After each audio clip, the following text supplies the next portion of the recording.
ଭଲ ଜିନିଷଟେ କଲେ ବା ଭଲ ତରକାରୀଟେ ରାନ୍ଧିଲେ ଏଇଟା ସମସ୍ତଙ୍କୁ ସ୍ୱାଦ ଲାଗିବ। ତ ସେଇଭଳି ଯେଉଁମାନେ ଭଲ ଚେଷ୍ଟାଟେ କରିଛନ୍ତି, ସିଏ ବାବୁ ହଉ, ଅନୁଭବ ହଉ, ବା ଅଶୋକ ହଉ, ବା ତାପସ ହଉ, ବା ସୁଧାଂଶୁ ହଉ, ଯେଉଁମାନେ ବି ଦିଲ୍ଲୀପ ବି ହଉ, ଭଲ ଜିନିଷ କରିଛନ୍ତି, ଲୋକ ଆଦୃତ କରିଛନ୍ତି।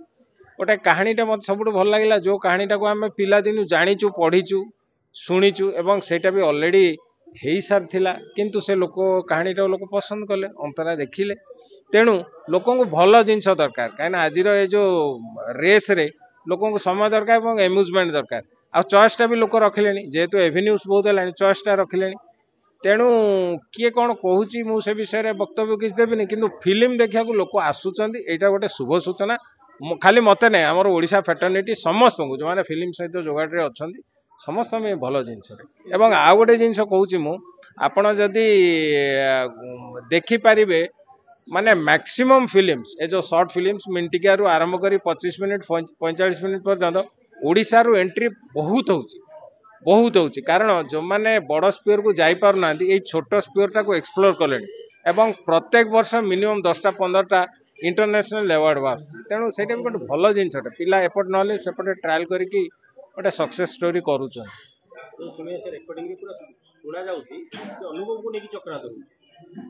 ନା ମୁଁ ତ ଏକ୍ଜାକ୍ଟଲି କହିପାରିବିନି। ଯିଏ ଶୁଣନ୍ତୁ, ସିଏ ଅଲରେଡ଼ି ବ୍ଲେସ୍ଡ, ଅନୁଭବ ଇଜ୍ ଅଲରେଡ଼ି ବ୍ଲେସ୍ଡ ଏବଂ ତାକୁ ଲୋକ ଅଲରେଡ଼ି ଆକ୍ସେପ୍ଟ କରିଛନ୍ତି। କିଏ କ'ଣ କହିଲେ କ'ଣ, ମୋତେ ଆପଣମାନେ କହିବେ ମୁଁ ସମ୍ପୂର୍ଣ୍ଣ କଳା ଲୋକଟେ, ମୁଁ ଭଲ ଦେଖାଉନି, ଆପଣ କହିଲେ କ'ଣ ହେବ କି? ମୁଁ ଯାହା ଦେଖାଯାଉଛି ତା ସମସ୍ତେ ଦେଖୁଛନ୍ତି। ତେଣୁ କଥାଟା ହେଉଛି ସେଇଠି। ଆପଣ ମୋତେ କହିବେ ତୁ ଛୋଟା କଣା କୁଜା, ଏକ୍ଜାକ୍ଟଲି ମୁଁ ସେୟା ନୁହଁ ନା। ମୁଁ ଗୁଙ୍ଗା, ମୁଁ କ'ଣ ଗୁଙ୍ଗା?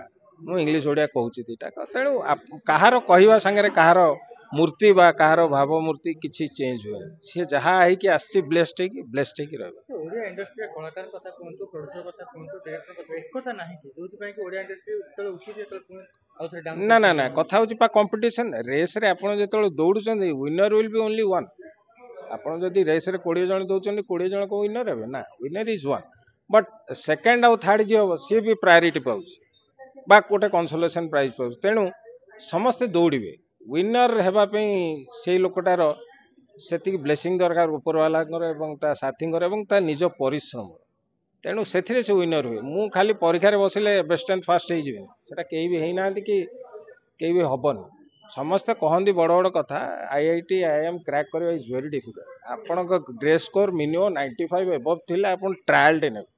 ତେଣୁ don't compare with 95 97 kids with your self. ଆଉ ତମେ ସେୟା କି କଥା ହେଉଛି ସେଇଟା। ସିଏ ଅଲରେଡ଼ି ବ୍ଲେସ୍ଡ, ଗୋଟେ ହାଇଟ୍ରେ ଅଛି। ସେ ଆପଣ ଯାହା କହିଲେ ବି ନୋବଡି ୱିଲ୍ ବିଲିଭ୍।